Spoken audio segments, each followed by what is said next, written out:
ఆనంది, నువ్వు తినమ్మా. ఏంటిది? నేను చూస్తున్నది అత్తయ్యనేనా?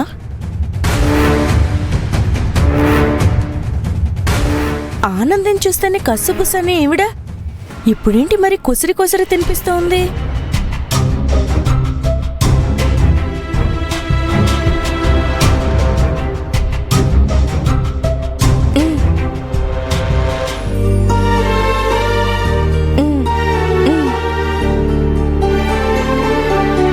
బావగారు, కొంచెం కూర వడ్డించినా?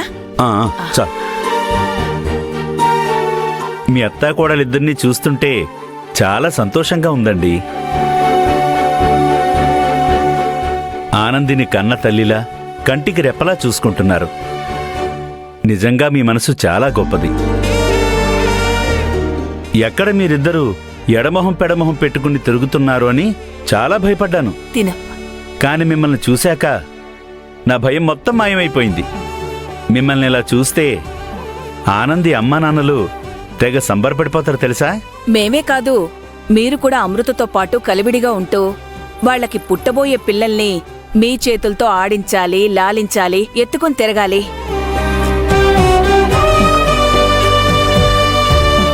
అబ్బో, ఇంకా చాలానే ఉన్నాయిలే.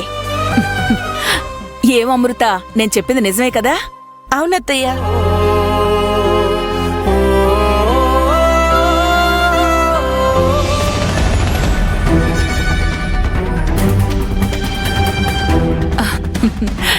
తినమ్మా.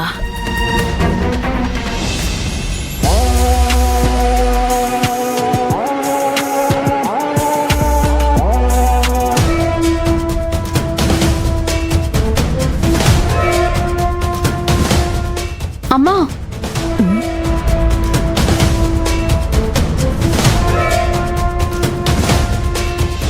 ఏమిటే నన్ను వెంటనే బయలుదేరమ్మన్నావు? నీ తొందర చూసి ఎందుకో ఏమిటో అని కంగారుగా వచ్చేశాను. నేనంత కంగారుగా వస్తే నువ్వేంటి అలా చూస్తున్నావు? లగేజ్ బ్యాగ్తో సహా వచ్చావేంటా అని. ఏ ఇలా రాకూడదా?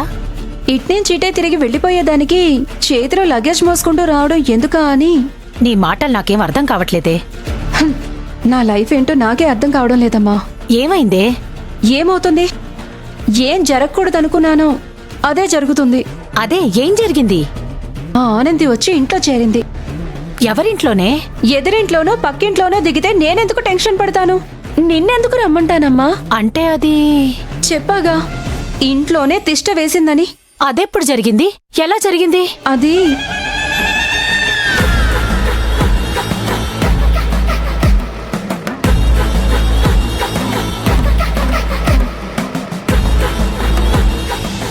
అదే జరిగిందమ్మా. దిక్కుమాలింది అలా వచ్చిందా? అసలది అలా ఎలా వచ్చిందో ఇప్పటికీ నాకే అర్థం కావట్లేదమ్మా. అసలది గుళ్ళో అత్తయ్యతో ఏం మాట్లాడిందో కూడా నాకు అర్థం కావట్లేదు. మా వదిన్ని అడిగితే చెప్పేది కదా. నేను అలాగే అనుకున్నాను, కానీ అత్తయ్య నా దగ్గర ఏదీ దాచదు అనుకున్నాను.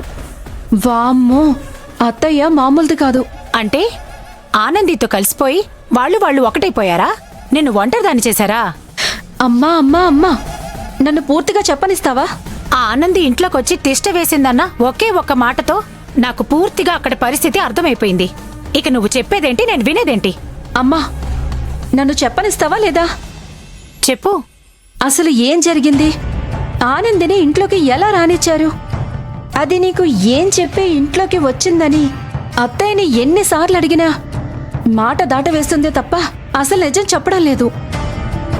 కాకపోతే 4-5 సార్లు ఆనంది ఉండేది నెల రోజులే కదా అని అంది. అది ఏంటత్తయ్య అని అడిగితే అడిగితే ఏం చెప్పింది మా వదిన?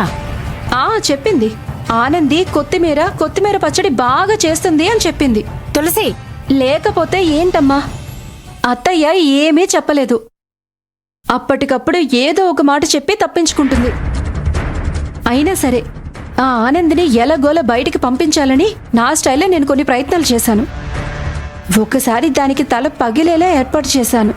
అయినా అది మృత్యు అంచుల దాకా వెళ్ళి తిరిగొచ్చింది. ఇదంతా ఒక ఎత్తైతే అత్తయ్య నాకు ఇంకో పెద్ద షాక్ ఇచ్చింది. ఏంటది? ఆనందినే నా కోడలు, నువ్వు నా మేనగోడలివి మాత్రమే అని చెప్పిందా? అలా చెప్పినా ఒక రకంగా అర్థమయ్యేది. ఆ ఆనంది అక్క అమృత వాళ్ళ అత్త మామ వచ్చారు. అబ్బబ్బబ్బబ్బబ్బా, వాళ్ల ముందు ఆనంది మీదే ఈ అత్తయ్య ఎంత ప్రేమ కురిపించిందో తెలుసా? అవునా? అవునమ్మా. అప్పటికే అత్తయ్య ఏంటిది అని అడిగాను.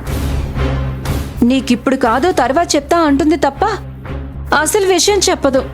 సరే, ఈ విషయాలన్నీ నాకు ఫోన్లోనే చెప్పొచ్చు కదా, ఇక్కడ దాకా రప్పించి చెప్పడం దేనికి?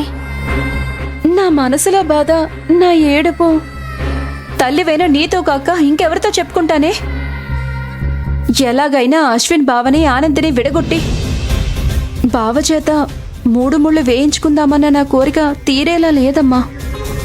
ఇప్పుడేం చేయాలో అర్థం కాక. అందుకే ఇలాంటివి జరుగుతాయనే ఆ రోజు మన ఇంటికి వచ్చేయమని మీ నాన్న నేను నెత్తి నోరు బాదుకొని చెప్పావు నీకు. మా మాట విన్నావా నువ్వు? అశ్విన్ బావ నా బావ నావాడు, చివరికి నాకే సొంతం అవుతాడు అని ఇక్కడే ఉండిపోయావు. చివరికి ఏమైంది?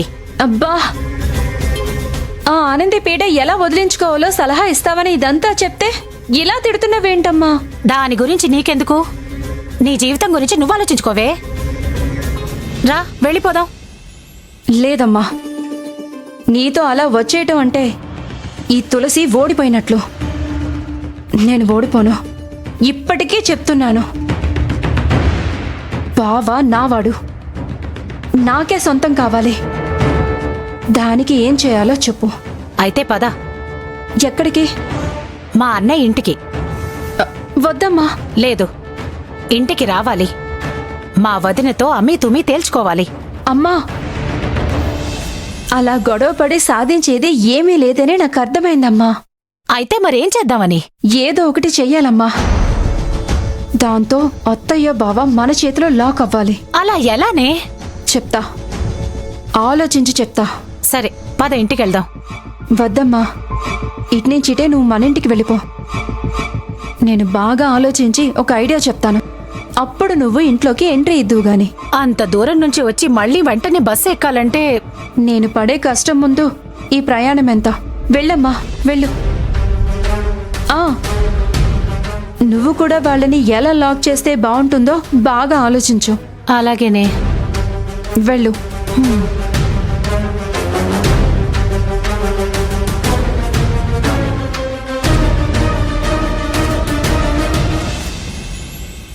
చాలా సంతోషం అమ్మా. నే బయలుదేరుతున్నాను. మీరేమీ అనుకోకపోతే ఒక మాట. ఇందులో అనుకోవడానికేముంది? అయినా మీరు చెప్పబోయే మాట ఏమిటో నాకు తెలుసులేండి. తెలుసా? ఏంటమ్మా అది? నేనిప్పుడు ఈ మాట అంటే ఈయన బాధపడతారేమో. నేనేం బాధపడను, చెప్పండి.